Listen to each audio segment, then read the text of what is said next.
On the morning of September 29, 1982, Mary Kellerman, a 12-year-old girl from Elk Grove Village, Illinois, woke up with a headache, reached for the medicine cabinet, and took an extra-strength Tylenol capsule. Within hours, she was dead, the first of 7 people to fall victim to a series of mysterious and brutal poisonings that would shake the nation and change the face of consumer safety forever. The capsules, it was later discovered, had been laced with potassium cyanide, a potent and lethal poison that would stop the human heart in a matter of minutes. The investigation that followed was one of the largest and most complex in American history, with hundreds of detectives, forensic experts, and FBI agents working around the clock to track down the killer. But as they delved deeper into the case, they realized that this was no ordinary murder the killer seemed to have struck at random, leaving behind no fingerprints, no witnesses, and no motive. The only clue was the tainted Tylenol capsules, which had been purchased from different stores across the Chicago area. The question on everyone's mind was, how could someone so callously and calculatingly target innocent people, and what could be done to stop them?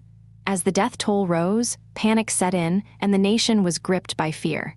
Tylenol, one of the most trusted and widely used pain relievers in America, was suddenly pulled from store shelves, and a massive recall was underway. But even as the authorities scrambled to contain the crisis, they couldn't shake off the feeling that they were dealing with a highly sophisticated and elusive killer. The fact that the poisoning seemed to be confined to the Chicago area only added to the mystery. Was this a local vendetta, or was there something more sinister at play? But that wasn't the strangest part. The killer seemed to have chosen their targets with an eerie randomness, striking at people from all walks of life, from a young mother to a retired man. The first breakthrough in the case came when investigators discovered that the tainted capsules had all been manufactured at the same plant in Fort Washington, Pennsylvania. But even this revelation raised more questions than answers. How had the poison been introduced into the production line, and who could have had access to the plant? Theories abounded, from a disgruntled employee to a sabotage plot by a rival company. But as the FBI began to scrutinize the plant's security protocols, they realized that the truth was far more complex and disturbing. It turned out that the plant had a remarkably lax security system, with minimal surveillance and easy access to the production floor. This raised the unsettling possibility that the killer may not have been an insider at all, but rather someone who had exploited the system's weaknesses to carry out the poisonings. As the investigation continued, the authorities began to piece together a timeline of the killer's movements, tracing the tainted capsules to a handful of stores in the Chicago area.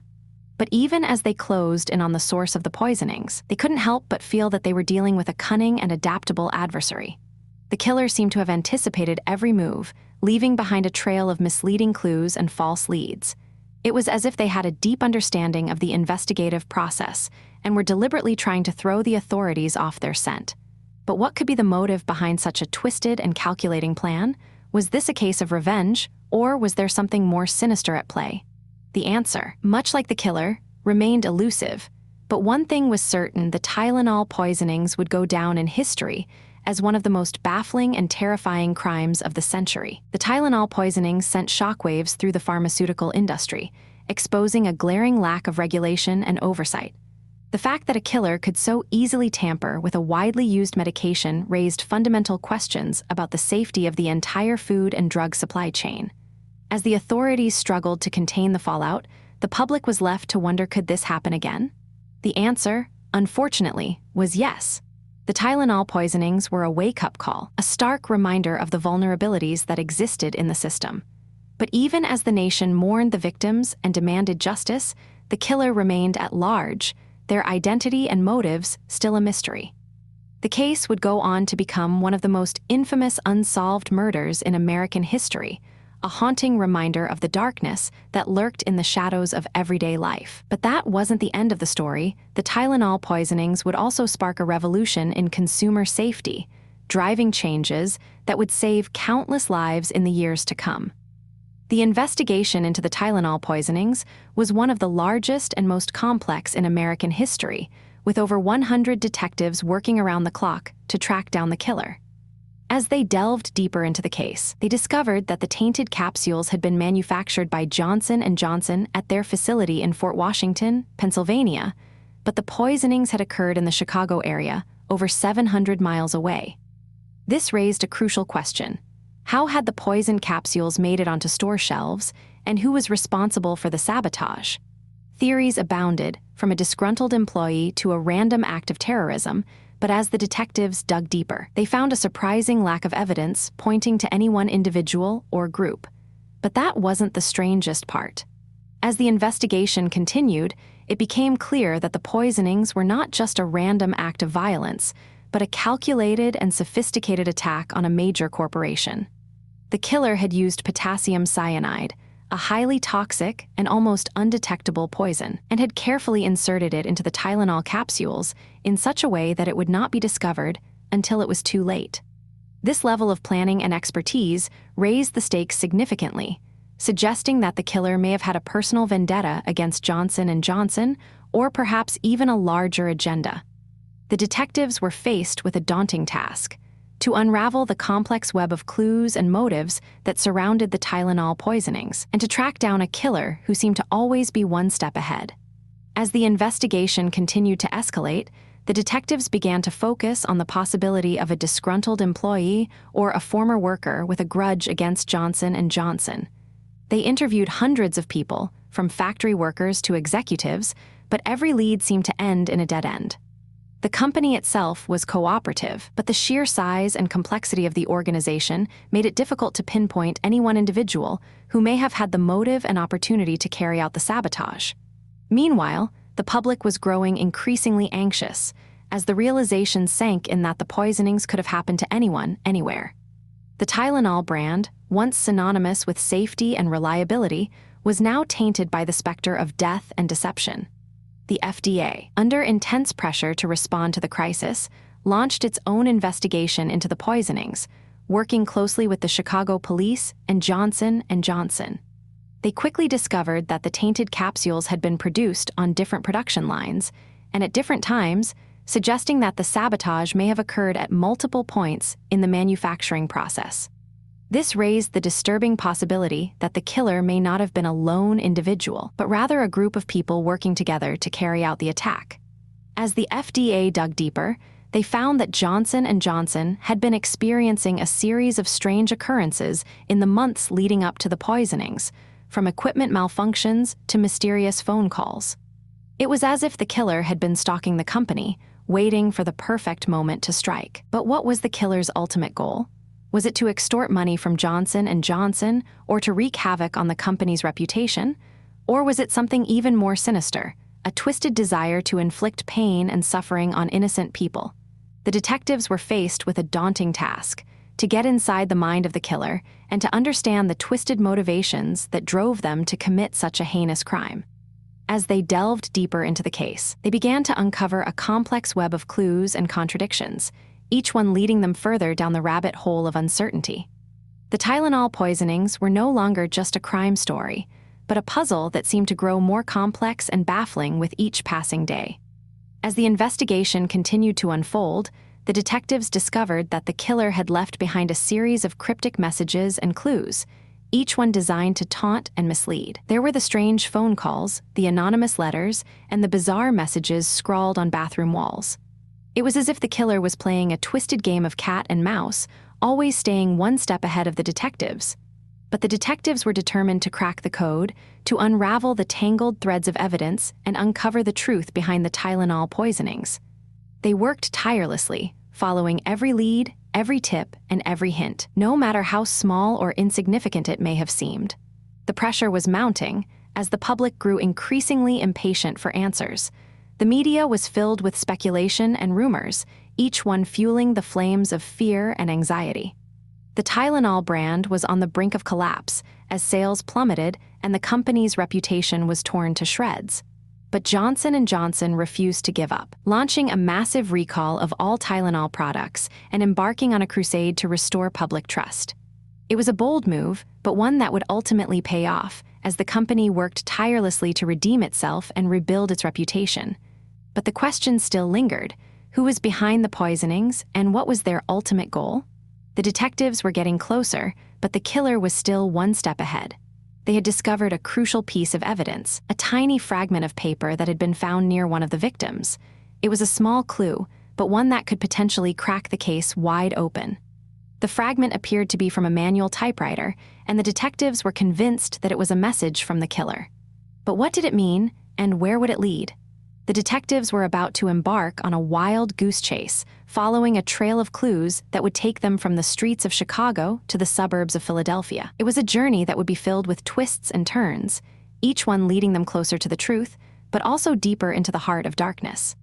As the investigation continued to unfold, the detectives began to realize that the Tylenol poisonings were not just a crime story, but a symptom of a larger problem. The lack of regulation and oversight in the pharmaceutical industry had created a perfect storm of vulnerability, allowing a killer to strike with impunity. The FDA was underfunded and understaffed, and the companies themselves were more concerned with profits than with safety. It was a toxic combination, one that had allowed the killer to exploit the system and carry out their twisted plans. But the Tylenol poisonings would also spark a revolution in consumer safety, driving changes that would save countless lives in the years to come. The question was, what would it take to get there, and how many more lives would be lost before the system was finally reformed? As the investigation into the Tylenol poisonings continued, authorities were faced with a daunting task, tracking down a killer who seemed to always be one step ahead. The poisonings had already claimed 7 lives, and the fear of further attacks was palpable. In an effort to gather more information, the Chicago Police Department and the FBI launched a massive manhunt, scouring the city for any clues that might lead them to the killer. But despite their best efforts, the trail seemed to go cold, leaving investigators with more questions than answers. The lack of any discernible pattern or motive behind the poisonings only added to the frustration, and the public was growing increasingly anxious. The Tylenol manufacturer, Johnson & Johnson, was also under intense pressure to respond to the crisis. The company's reputation was on the line, and they knew that they had to act quickly to restore public trust. In a bold move, Johnson & Johnson issued a nationwide recall of all Tylenol products, a decision that would ultimately cost the company over $100 million. But that wasn't the strangest part. Despite the recall, the company's stock price actually rose in the following weeks, a testament to the public's faith in the company's handling of the crisis. As the investigation continued, authorities began to focus on the possibility that the killer was someone with a grudge against Johnson & Johnson, or perhaps someone who was trying to extort money from the company. One of the most intriguing leads to emerge during this time was a letter sent to Johnson & Johnson, demanding $1 million in exchange for the cessation of the poisonings. The letter was signed Franklin, and it seemed to offer a glimmer of hope that the killer might finally be caught. But as investigators delved deeper into the letter, they began to realize that it was likely a hoax designed to throw them off the scent. The language and tone of the letter seemed too sophisticated, too calculated, and it raised more questions than it answered.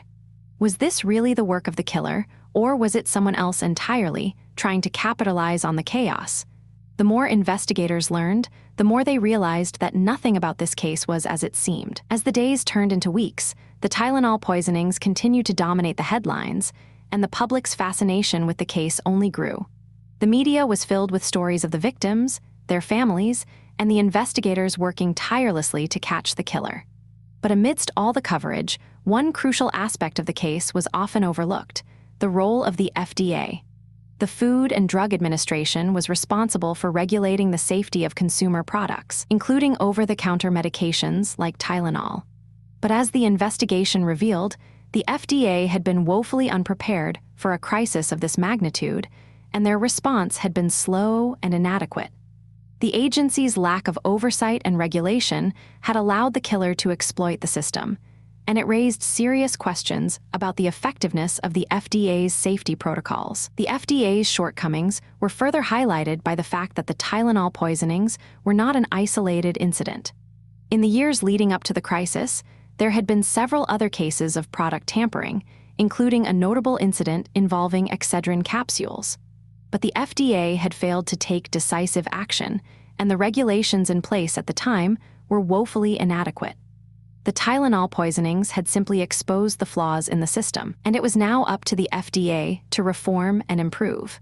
But as the agency began to implement new safety measures, it became clear that the process would be long and difficult, and that the road to reform would be paved with controversy and debate.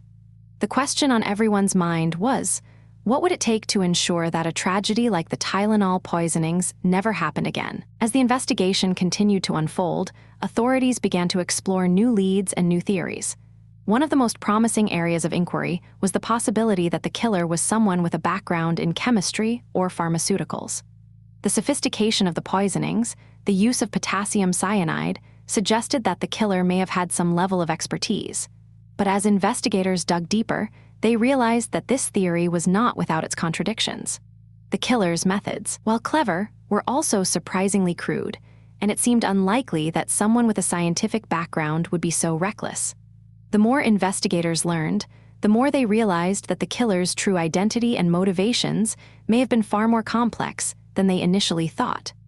The Tylenol poisonings had also sparked a national conversation about consumer safety and the role of government and industry in protecting the public. The case had highlighted the vulnerabilities of the system and the need for more stringent regulations and oversight. But as the debate raged on, it became clear that there were no easy answers, and that the path to reform would be fraught with challenges and obstacles. The FDA, Johnson & Johnson, and other stakeholders were all navigating uncharted territory, and the stakes were high. The question was, could they work together to create a safer, more secure system, or would the interests of profit and politics get in the way? The outcome was far from certain, and the future of consumer safety hung in the balance. As the months passed, the Tylenol poisonings continued to captivate the nation, and the investigation remained a top priority. But despite the best efforts of authorities, the killer remained at large, and the case seemed no closer to being solved. The lack of progress was frustrating, and it seemed that the killer had vanished into thin air. But that wasn't the strangest part. In the midst of all the chaos and uncertainty, a new player emerged, one who would change the course of the investigation forever. A mysterious figure, known only as the Tylenol consultant, began to offer advice and guidance to Johnson & Johnson, helping the company to navigate the crisis and restore public trust. But who was this enigmatic figure, and what was their true motivation? The answer, much like the identity of the killer, remained shrouded in mystery. The Tylenol consultant's involvement marked a significant shift in Johnson & Johnson's response to the crisis, as they began to implement a nationwide recall of all Tylenol products, a move that would ultimately cost the company over $100 million. But as the investigation continued, it became clear that the consultant's influence extended far beyond the realm of public relations. They were, in fact, providing guidance on the forensic analysis of the tampered capsules, working closely with the FDA and the Chicago Police Department to identify potential leads. But that wasn't the strangest part. The consultant's expertise seemed to be rooted in an uncanny understanding of the killer's methods, a knowledge that would later raise questions about their potential involvement in the case. As the recall progressed, Johnson & Johnson faced a new challenge: how to restore public trust in their brand. The Tylenol consultant played a key role in this effort, advising the company to introduce a new, triple safety sealed packaging design that would prevent future tampering. The design, which included a foil seal, a plastic seal, and a box seal, was a major innovation in consumer safety, and it would go on to become the industry standard. But as the company worked to implement this new design, they faced opposition from some of their own executives, who argued that the cost of the recall and the new packaging would be too great a burden on the company's finances. The Tylenol consultant, however, remained adamant that the investment was necessary, and their persistence would ultimately pay off. The investigation, meanwhile, was yielding some surprising results. The Chicago Police Department had identified a potential suspect, a man named James William Lewis, who had sent a letter to Johnson & Johnson demanding $1 million to stop the killings. But as detectives dug deeper, they realized that Lewis's involvement was likely a red herring, a clever attempt to mislead the investigation. The Tylenol consultant, it seemed, had been aware of this possibility all along and had been working to keep the focus on the true culprit. But who was that culprit, and what was their motive? The answer, much like the identity of the Tylenol consultant, remained elusive, hidden behind a complex web of clues and misdirection. As the weeks turned into months, the investigation continued to unfold, with new leads and new suspects emerging regularly. But one thing remained constant: the Tylenol consultants' influence. They were, it seemed, always one step ahead of the game, anticipating the killer's next move and guiding the investigation accordingly. It was as if they had a deep understanding of the case, a knowledge that went beyond mere expertise.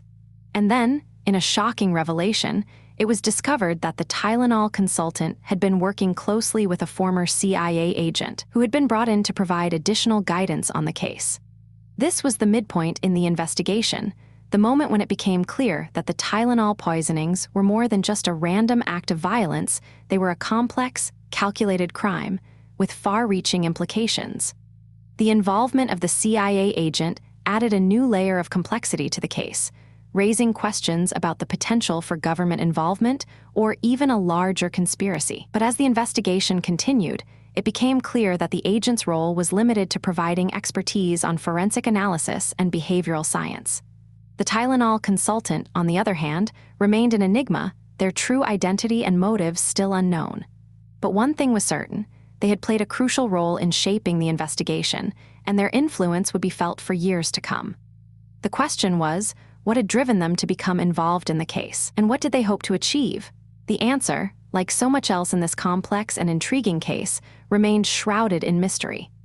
The introduction of the CIA agent also raised questions about the potential for copycat crimes and the need for a comprehensive strategy to prevent future tampering. The Tylenol consultant, it seemed, had been aware of this risk all along and had been working to develop a new standard for consumer safety. The triple safety sealed packaging design was just the beginning of a new era of cooperation between government agencies, manufacturers, and law enforcement was about to dawn, one that would change the face of consumer safety forever.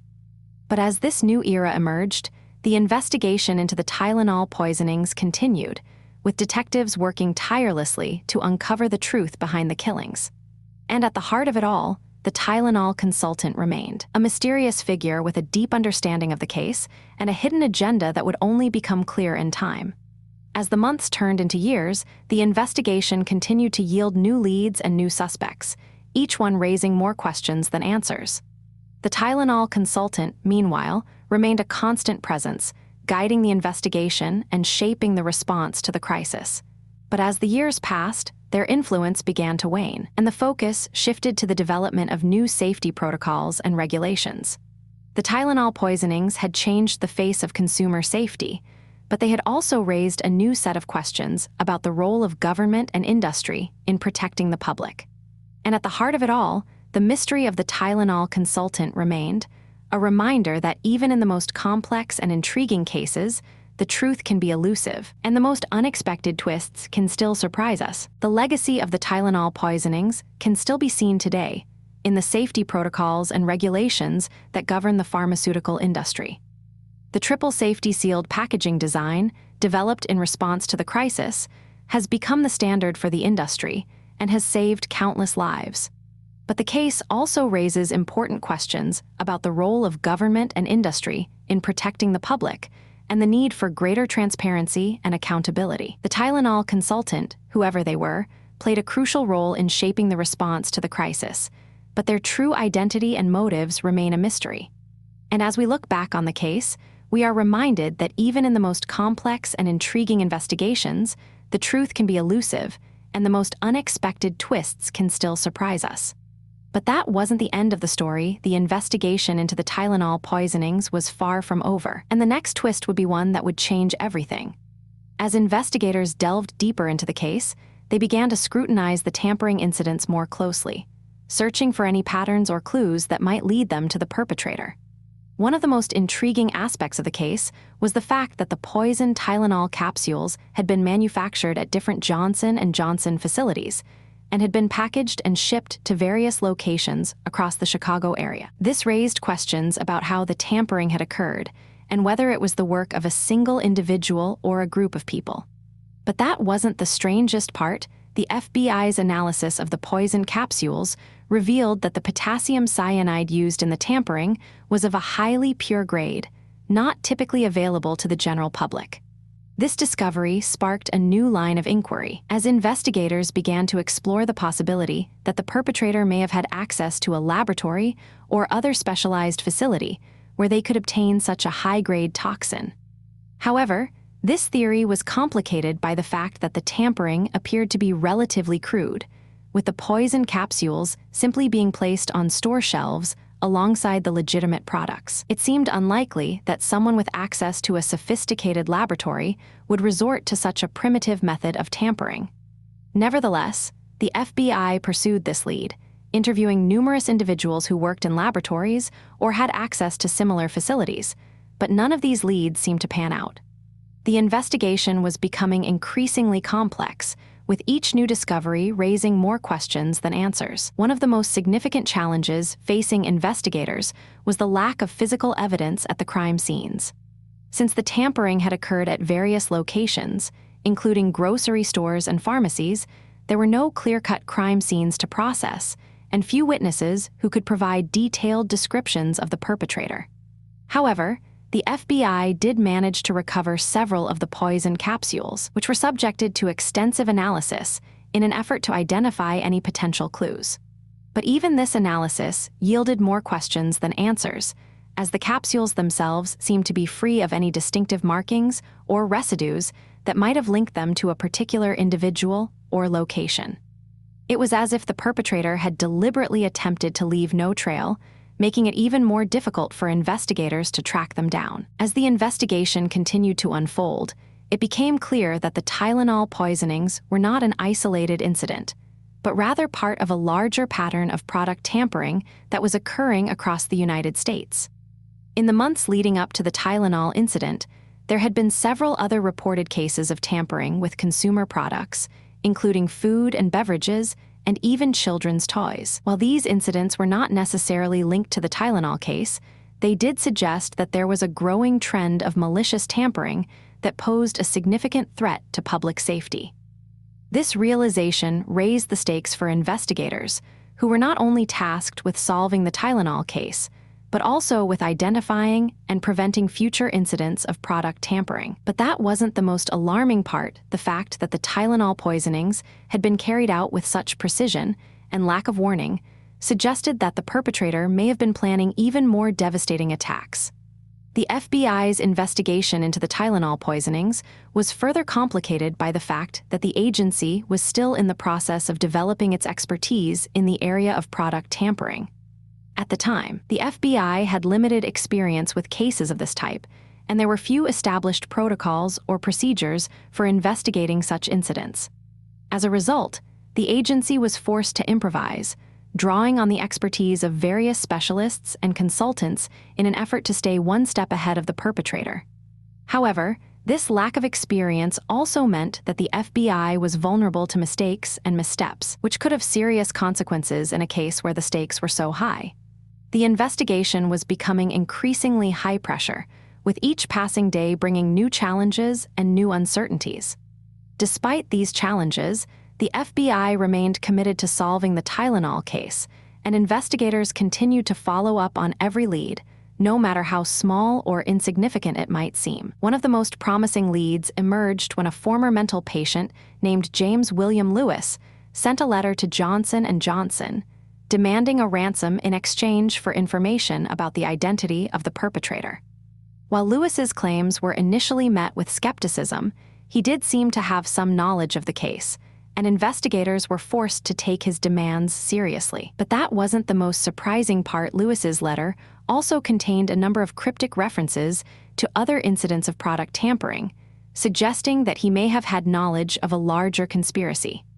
As investigators delved deeper into Lewis's background, they began to uncover a complex and troubling history of mental illness and instability. Lewis had a long history of psychiatric problems and had been hospitalized on several occasions for treatment of his condition. However, despite his troubled past, Lewis seemed to be a highly intelligent and calculating individual who was capable of manipulating those around him to achieve his own ends. This raised questions about Lewis's potential involvement in the Tylenol case and whether he might have been the mastermind behind the tampering incidents. But even as investigators began to focus on Lewis as a prime suspect, they couldn't shake the feeling that there was still more to the case than met the eye.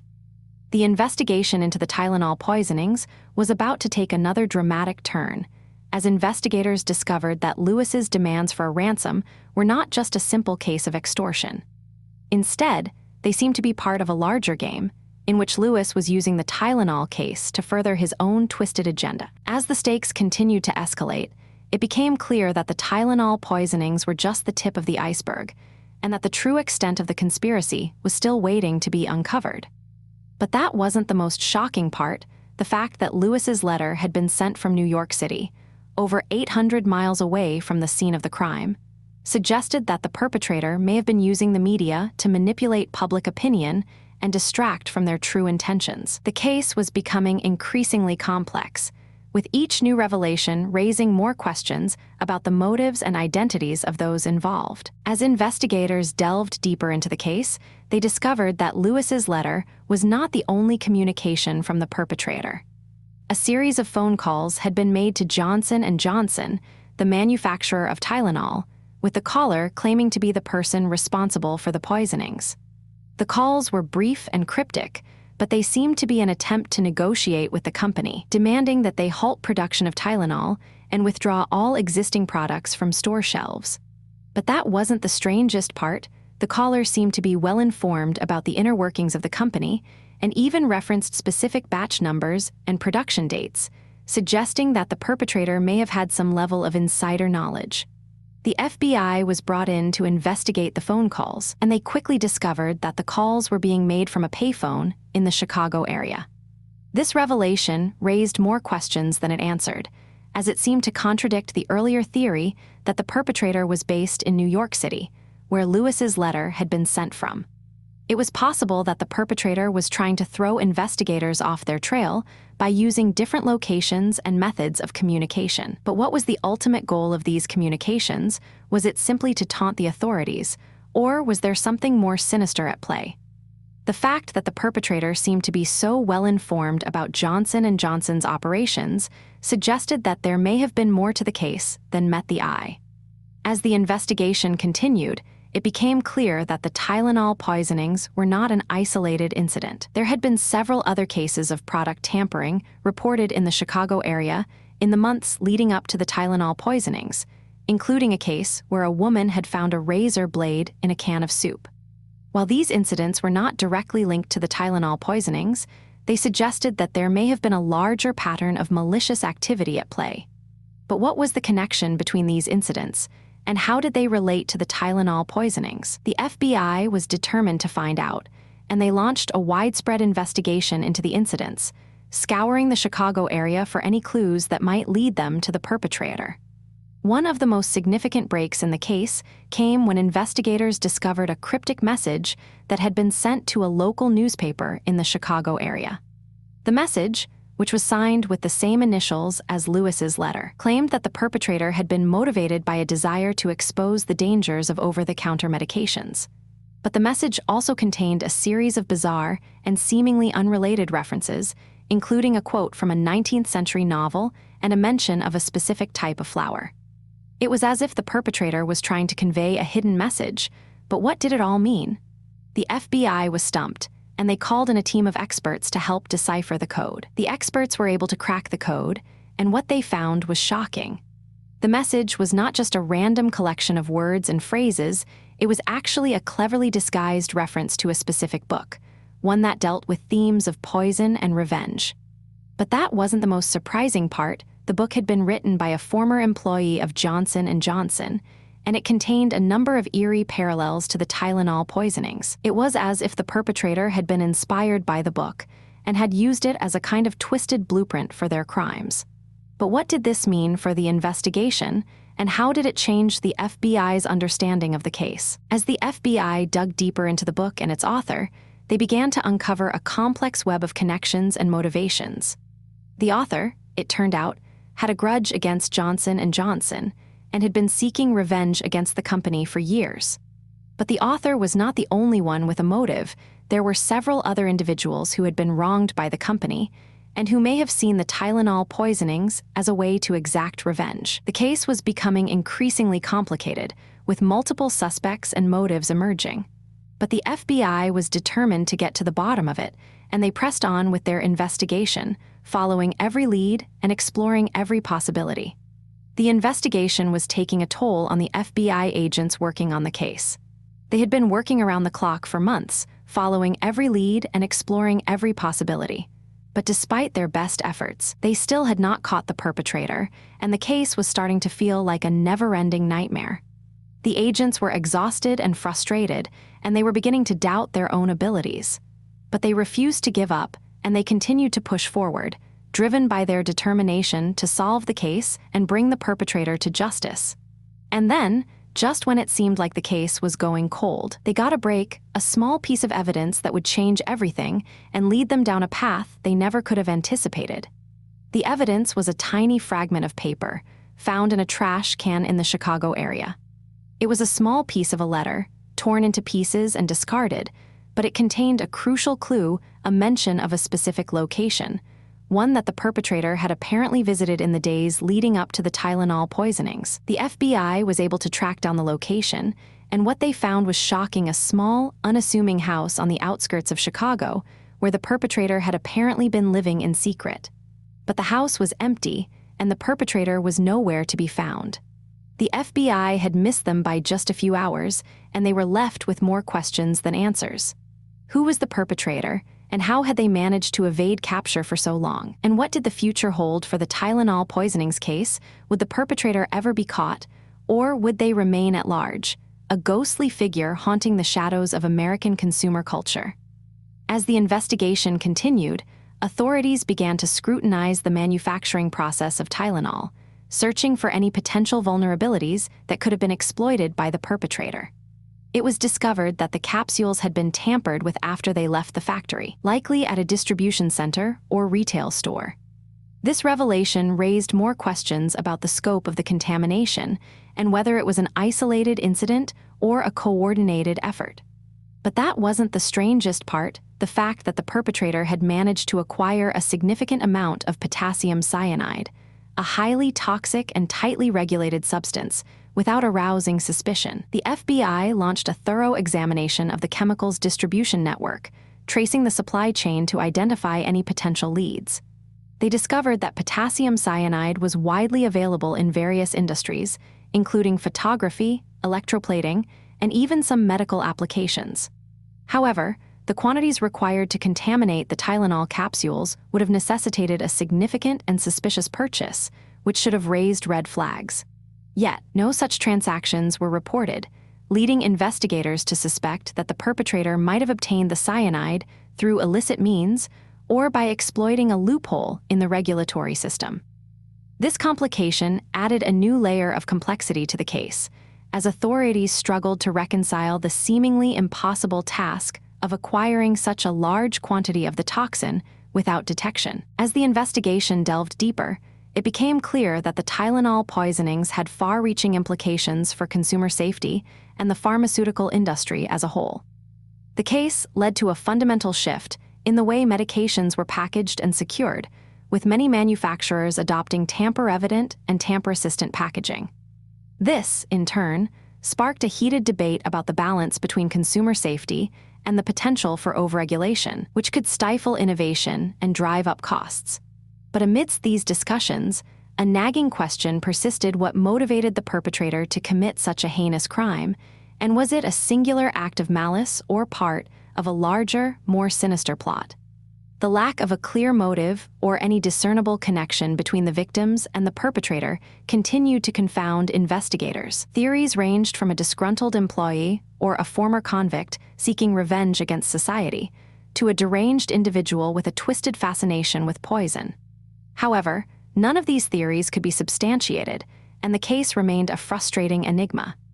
As the years went by, the Tylenol poisonings became a kind of dark legend, a cautionary tale about the unpredictability of evil and the fallibility of even the most seemingly secure systems. But that wasn't the end of the story. In the years that followed, a series of copycat crimes and near misses would keep authorities on high alert, ever vigilant for the next potential threat to consumer safety.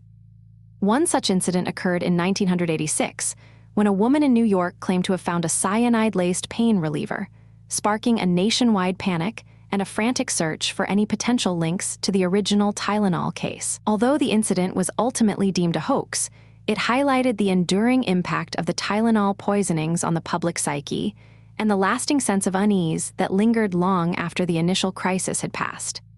This, in turn, raised questions about the long-term psychological effects of such crimes on both the victims' families and the broader community, as well as the role of the media in shaping public perceptions of risk and safety. But what about the original perpetrator? Had they been inspired by the notoriety of the Tylenol case, or were they simply opportunistic individuals seeking to exploit a vulnerable system? As the years turned into decades, the Tylenol poisonings case became a kind of cold case, a reminder of the darker aspects of human nature and the sometimes inexplicable motivations that drive individuals to commit horrific crimes. Despite the many advances in forensic science and investigative techniques, the case remained stubbornly unsolved, a source of frustration for the authorities and a lingering sense of fear for the public. And yet, even today, the legacy of the Tylenol poisonings continues to shape our understanding of consumer safety and the complex interplay between industry, regulation, and individual responsibility. But as we reflect on the case and its many unanswered questions, we're left to wonder, will the true story of the Tylenol poisonings ever be fully revealed?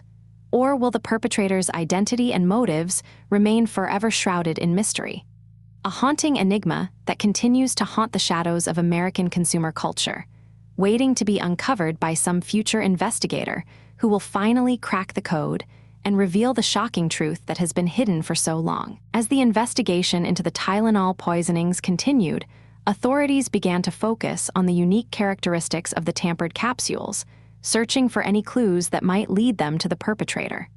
The potassium cyanide used in the poisonings was a highly toxic and readily available substance, but the way it was inserted into the capsules suggested a level of sophistication and planning. The capsules themselves were tamper-evident, designed to be difficult to open without leaving visible signs of tampering, yet the perpetrator had managed to bypass these security measures with ease. But that wasn't the strangest part. The lack of any discernible pattern or motive behind the poisonings made it nearly impossible for investigators to predict where the next attack might occur. The FBI, working in conjunction with local authorities, launched a massive manhunt, scouring the Chicago area for any leads on the perpetrator. They interviewed hundreds of people, from pharmacists and drugstore employees to friends and family members of the victims, but every tip and every lead seemed to end in a dead end. The only clue was a cryptic letter sent to the Chicago Tribune, claiming responsibility for the poisonings and demanding that Johnson & Johnson, the manufacturer of Tylenol, halt production of the medication. But the letter was unsigned, and its authenticity was never verified. As the investigation dragged on, the public grew increasingly anxious, wondering if the perpetrator would strike again, and if so, when and where. One of the most intriguing aspects of the case was the reaction of Johnson & Johnson, the company behind Tylenol. Despite the devastating impact of the poisonings on their brand, the company responded with remarkable speed and transparency, issuing a nationwide recall of all Tylenol products and cooperating fully with the investigation. But as the recall progressed, it became clear that the company had been aware of the potential for tampering with their products for some time, and had even received warnings from the FDA about the risks of cyanide poisoning. This raised questions about the company's responsibility for the poisonings and whether they had done enough to prevent such a tragedy from occurring. The company's response to these criticisms was that they had taken all necessary precautions, but the fact remained that the poisonings had still occurred, and the public was left to wonder if more could have been done. As the investigation continued, authorities began to explore the possibility that the perpetrator may have had a personal connection to Johnson & Johnson or the pharmaceutical industry. They looked into the backgrounds of current and former employees, as well as individuals who may have had a grudge against the company, but every lead they pursued seemed to end in a dead end, and the perpetrator remained a ghostly figure, always one step ahead of the law. The lack of progress was frustrating, to say the least, and the public was growing increasingly impatient for answers. The media was filled with speculation and rumors, but the truth remained elusive, hidden behind a veil of uncertainty and fear.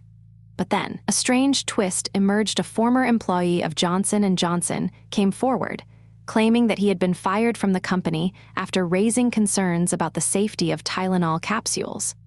The former employee, who wished to remain anonymous, claimed that he had warned his superiors about the potential for tampering with the capsules, but his warnings had been ignored. He also claimed that he had been in contact with the perpetrator, who had confided in him about the plan to poison the Tylenol capsules. The authorities were skeptical of the former employee's claims, but they couldn't ignore the possibility that he might be telling the truth.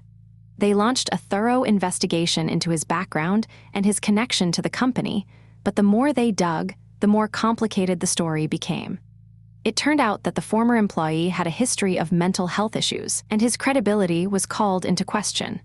But that wasn't the only complication. The company itself seemed to be hiding something, and the authorities were determined to get to the bottom of it. As the investigation continued, the authorities discovered that Johnson & Johnson had been aware of the potential for tampering with their products for years, and had even developed a plan to address the issue. But the plan had never been implemented, and the company had seemingly ignored the warnings of their own employees. This raised serious questions about the company's priorities and their commitment to consumer safety. The public was outraged, and the company's reputation was in tatters. But the authorities still had no leads on the perpetrator, and the case remained a mystery. The former employee's claims had added a new layer of complexity to the case, but they had also raised more questions than answers. Who was the perpetrator, and what was their motive? Was it a disgruntled employee, or someone with a personal vendetta against the company? The truth remained elusive, but one thing was certain: the Tylenol poisonings had changed the face of consumer safety forever. The case also highlighted the limitations of the FDA's regulatory powers and the need for more stringent safety measures to be put in place. The agency had been aware of the potential for tampering with over-the-counter medications, but they had not taken adequate steps to address the issue. The Tylenol poisonings were a wake-up call, and the FDA responded by implementing new regulations and guidelines for the packaging and labeling of medications. But the damage had already been done, and the public's trust in the pharmaceutical industry had been shaken. The case also raised questions about the role of the media in reporting on such incidents and the potential for sensationalism to compromise the investigation. The media had been quick to pick up on the story, and their coverage had been extensive, but it had also been criticized for being sensational and inaccurate at times. As the years passed, the Tylenol poisonings became a cautionary tale, a reminder of the dangers of tampering and the importance of consumer safety. The case had been a watershed moment, marking a turning point in the way that companies approached product safety and the way that regulators enforced safety standards. But the perpetrator was never caught, and the case remained a mystery. The lack of closure was frustrating, to say the least, and the families of the victims were left to wonder if they would ever get justice. The case was a reminder that, even in the most seemingly solved of crimes, there can always be more to the story, and that the truth can be elusive and difficult to uncover. But that wasn't the end of the story. New evidence was about to emerge, evidence that would challenge everything that was thought to be known about the case. The new evidence came in the form of a letter, sent to the authorities by an anonymous source. The letter claimed to be from the perpetrator, and it provided a detailed account of the events leading up to the poisonings. The letter was shocking, not just because of its content, but also because of its tone. The perpetrator seemed to be gloating, boasting about their cleverness and their ability to evade capture. The authorities were skeptical at first, but as they delved deeper into the letter, they realized that it contained details that only the perpetrator could have known. The letter was a game changer, providing a new lead in a case that had gone cold. The authorities were determined to follow up on the lead, to see where it would take them, and to finally bring the perpetrator to justice. But as they dug deeper, they realized that the letter was not what it seemed. The language was too polished, the tone too calculating.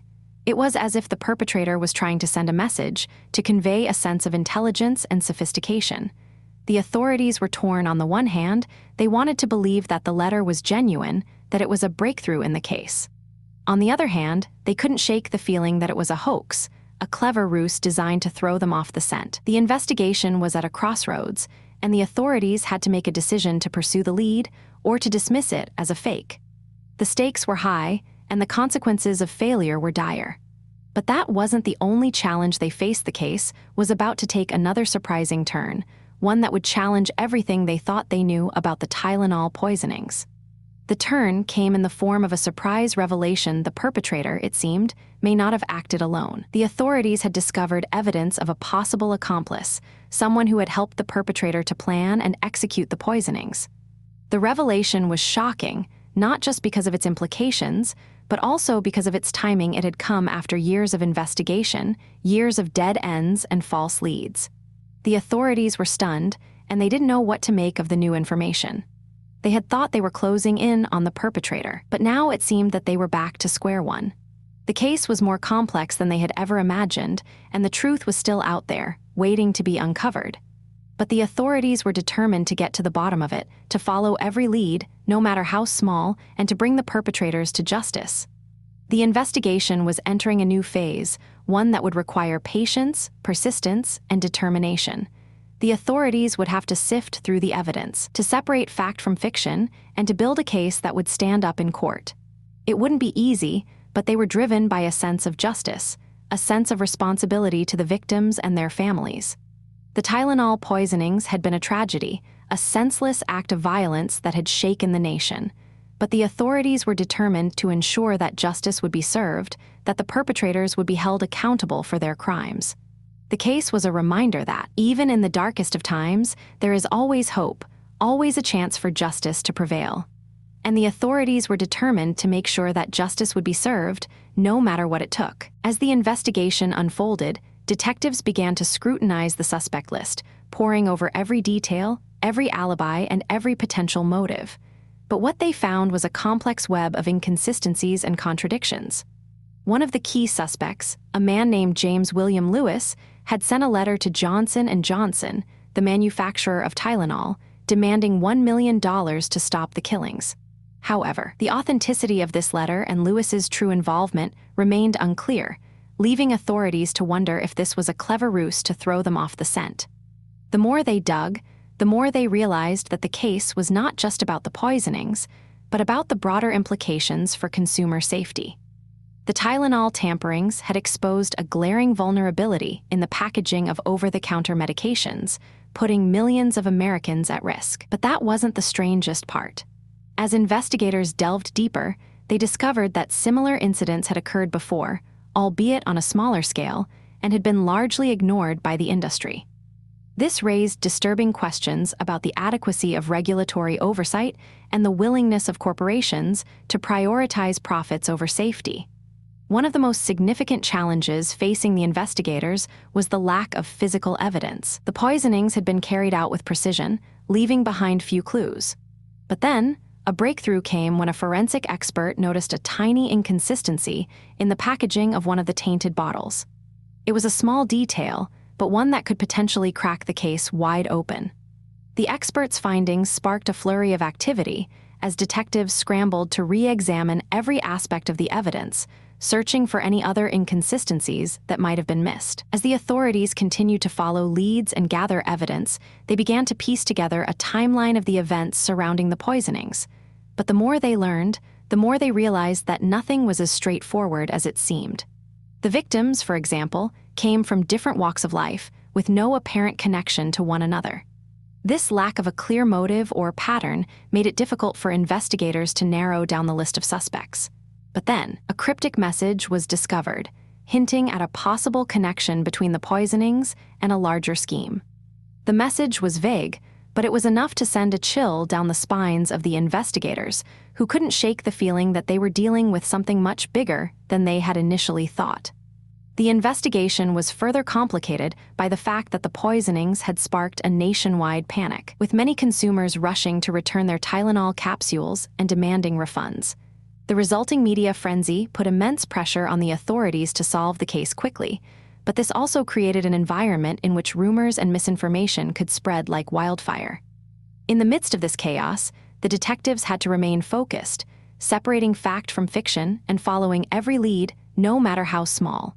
And then, just when they thought they were making progress, a new twist emerged, throwing everything into doubt once again. As the days turned into weeks, the Tylenol poisonings became a defining moment in American history, a watershed event that would change the face of consumer safety forever. But the case itself remained a puzzle, with many pieces still missing. The authorities were no closer to catching the perpetrator, and the public was growing increasingly frustrated. In the midst of this frustration, a glimmer of hope emerged. A task force was formed, bringing together experts from various fields to pool their knowledge and expertise. The task force was a last-ditch effort to solve the case, and its members were determined to leave no stone unturned. The task force's investigation was meticulous, covering every aspect of the case, from the packaging of the Tylenol capsules to the potential motives of the perpetrator. And then, a surprising revelation emerged. It turned out that the tamperings were not just random acts of violence, but were, in fact, a calculated attempt to extort money from Johnson & Johnson. This new information raised more questions than answers, however. If the goal was extortion, why had the perpetrator chosen such a brutal and public method? And what did this say about the state of mind of the person responsible? As the task force continued to dig deeper, they began to uncover a trail of clues that suggested the perpetrator may have been more sophisticated than initially thought. The poisonings had been carried out with a level of precision that implied a certain degree of planning and expertise. But then, a contradictory piece of evidence emerged, hinting that the perpetrator may have been acting impulsively, perhaps even recklessly. This contradiction added to the complexity of the case, making it even more challenging for the authorities to build a coherent picture of the events. The investigation was also complicated by the fact that the poisonings had sparked a heated debate about the role of government regulation in ensuring consumer safety. Some argued that the FDA had been too lax in its oversight, allowing corporations to prioritize profits over safety. Others claimed that the industry was being unfairly scapegoated and that the real culprit was the perpetrator, not the system. As the debate raged on, the authorities had to navigate a treacherous landscape of competing interests and agendas, all while trying to stay focused on the task at hand, solving the case. As the weeks turned into months, the Tylenol poisonings became a symbol of the darker aspects of human nature, a reminder that even in the most seemingly ordinary of communities, evil can lurk. But the case also highlighted the resilience and determination of the human spirit, as the authorities, the victims' families, and the wider community came together to demand justice. And then, just when it seemed that the case was going cold, a new lead emerged, offering a glimmer of hope that the perpetrator might finally be brought to justice. The new lead was a tantalizing one, hinting at a possible connection between the poisonings and a former employee of Johnson & Johnson. The employee in question had a history of disputes with the company and had been known to harbor a grudge. But as the authorities dug deeper, they realized that this lead was not as straightforward as it seemed. The employee had a solid alibi for the time of the poisonings, and there was no concrete evidence linking them to the crime. This raised more questions than answers, however. Had the employee been involved, but managed to cover their tracks? Or was this simply a red herring designed to throw the investigators off the scent? As the investigation continued to unfold, the authorities found themselves navigating a complex web of motives and alibis, each one leading to more questions and contradictions. The case was a puzzle, with many pieces still missing, and the solution seemed to be constantly slipping out of reach. But the detectives refused to give up, driven by a fierce determination to solve the case and bring the perpetrator to justice. And then, just when it seemed that the case was at a stalemate, a surprising breakthrough emerged, offering a new insight into the mind of the perpetrator. The breakthrough came in the form of a psychological profile, compiled by a team of experts who had been studying the behavior of the perpetrator. The profile suggested that the perpetrator was not just a random killer, but a calculating individual with a specific set of motivations and desires. This new information offered a fresh perspective on the case, and the authorities began to re-examine the evidence in light of this new insight. But as they delved deeper, they realized that the profile was not just a tool for understanding the perpetrator, but also a double-edged sword, highlighting the darker aspects of human nature and the complexities of the human psyche. The Tylenol poisonings had sparked a national conversation about consumer safety and the need for greater regulation and oversight. But as the case continued to unfold, it became clear that the issues at stake were far more complex and nuanced. The poisonings had exposed a deep-seated vulnerability in the system, a vulnerability that went beyond the actions of a single individual. It was a vulnerability that spoke to the very heart of American society and the values that underpinned it. And as the authorities struggled to make sense of the case, they were forced to confront the darker aspects of human nature and the complexities of the human condition. As the investigation entered its final stages, the authorities were faced with a daunting task: to piece together the fragments of evidence and build a coherent picture of the events. It was a task that required patience, diligence, and a deep understanding of the human psyche. And as they worked tirelessly to solve the case, they were driven by a fierce determination to bring justice to the victims and their families. The Tylenol poisonings had been a traumatic event, one that had left deep scars on the nation's psyche. But as the authorities closed in on the perpetrator, they knew that they were not just solving a crime, but also helping to heal a wounded nation. The final stages of the investigation were marked by a sense of anticipation and trepidation. The authorities had worked tirelessly to build a case, but they knew that the outcome was far from certain.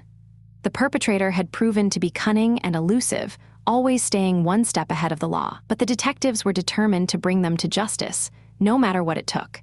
And as they prepared to make their move, they couldn't shake the feeling that they were on the cusp of something momentous, something that would change the course of history forever. The Tylenol poisonings had been a watershed event, one that had exposed the vulnerabilities of the system and the darker aspects of human nature. But as the authorities closed in on the perpetrator, they knew that they were also on the verge of a major breakthrough, one that would have far-reaching implications for consumer safety and the nation as a whole. The case had been a complex and challenging one, full of twists and turns, but the detectives had remained focused and determined throughout.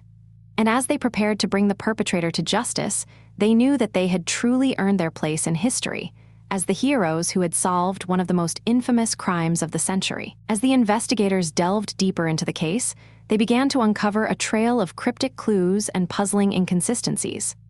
The tampered Tylenol capsules, it turned out, had been laced with potassium cyanide, a potent toxin that could kill within minutes. But what was particularly baffling was the fact that the capsules had been tampered with in such a way that they appeared to be genuine, with the exception of the deadly poison hidden inside. This level of sophistication raised questions about the perpetrator's expertise and resources, and detectives found themselves wondering if they were dealing with a lone individual or a more complex operation. The FBI's analysis of the crime scene and the tampered capsules revealed a surprising lack of evidence, almost as if the perpetrator had intentionally avoided leaving behind any fingerprints, hair samples, or other identifying features. This was a deliberate and calculated move designed to throw investigators off the scent. But that wasn't the strangest part. As detectives interviewed witnesses and family members of the victims, they began to notice a peculiar pattern of behavior among those closest to the case. Some individuals seemed overly cooperative, almost too eager to provide information, while others appeared evasive and secretive. This sparked a nagging suspicion that someone close to the investigation might be hiding something, but the detectives couldn't quite put their finger on who or why. One of the most significant breakthroughs in the case came when investigators discovered that the tampered Tylenol capsules had been purchased at various stores in the Chicago area, all within a relatively short period. This suggested that the perpetrator had acted quickly, possibly in a matter of hours or days, to contaminate the capsules and distribute them to different locations. But as detectives began to scrutinize the store security footage and interview employees, they encountered a surprising number of inconsistencies and contradictions. Some witnesses reported seeing a suspicious individual lurking around the stores, while others claimed to have seen nothing out of the ordinary. The detectives were faced with a daunting task: to sift through the conflicting accounts and piece together a coherent timeline of events. As the investigation continued to unfold, the stakes grew higher, and the detectives found themselves under intense pressure to crack the case. The public was on edge, and the media was having a field day, speculating about the motives and identity of the perpetrator. But amidst the chaos and uncertainty, the detectives remained focused on the evidence, following a trail of subtle clues that led them deeper into the heart of the mystery. They discovered, for instance, that the potassium cyanide used in the tampered capsules was a highly regulated substance, accessible only to a select few with the proper clearance and expertise. This raised the possibility that the perpetrator might have had ties to a laboratory, a hospital, or some other institution with access to the toxin. But that wasn't the only twist. As detectives dug deeper into the backgrounds of the victims, they began to notice a surprising number of connections and coincidences. Several of the victims, it turned out, had lived in the same neighborhood, attended the same schools, or worked in the same industries.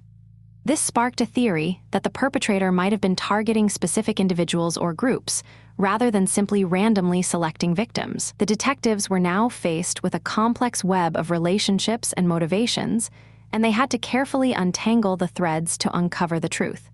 The investigation was becoming increasingly complex, with each new revelation raising more questions than answers. The detectives' persistence and dedication eventually paid off, as they uncovered a crucial piece of evidence that would change the course of the investigation. A cryptic letter, sent to the Chicago Tribune, claimed responsibility for the Tylenol poisonings and demanded that the company stop producing the capsules. The letter was signed by an individual using the pseudonym Franklin, and it contained a number of specific details about the crimes that only the perpetrator could have known. But as detectives analyzed the letter and compared it to other evidence, they began to suspect that Franklin might not be the perpetrator at all, but rather a clever misdirection designed to throw them off the scent. As the investigation continued to unfold, the detectives found themselves navigating a labyrinthine world of twists and turns, where nothing was as it seemed. The Tylenol poisonings had started as a straightforward, albeit horrific, crime, but they had evolved into a complex and multifaceted puzzle, with each new piece of evidence revealing a deeper layer of complexity. The detectives were now faced with a daunting task: to separate fact from fiction and to uncover the truth behind one of the most infamous crimes of the century. But that wasn't the only challenge they faced. As they delved deeper into the case, they began to realize that the Tylenol poisonings were not just a crime, but a symptom of a larger problem, one that threatened the very foundations of consumer safety and trust. The Tylenol poisonings had sent shockwaves through the nation, exposing a gaping hole in the system of consumer protection.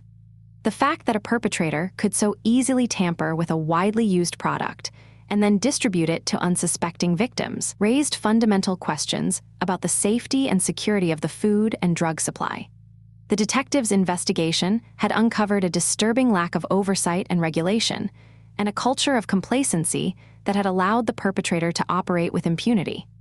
As the case continued to unfold, it became clear that the Tylenol poisonings were not just a crime, but a wake-up call, one that would force the nation to re-examine its priorities and values. But as the detectives closed in on the perpetrator, they knew that they were not just solving a crime, but also confronting a darker aspect of human nature, one that threatened the very fabric of society. The investigation was now entering its final stages, and the detectives were poised to make a major breakthrough. But as they prepared to confront the perpetrator, they couldn't shake off the feeling that they were dealing with a highly intelligent and calculating individual, one who had planned and executed the crimes with meticulous precision. The detectives were about to face off against a mastermind, and they knew that they had to be prepared for anything. The stakes were high, and the tension was palpable as the detectives closed in on the perpetrator, ready to bring an end to one of the most infamous crimes of the century. But as they reflected on the case, they couldn't help but wonder, what other secrets lay hidden, waiting to be uncovered? And what other surprises did the future hold for those who dared to dig deeper?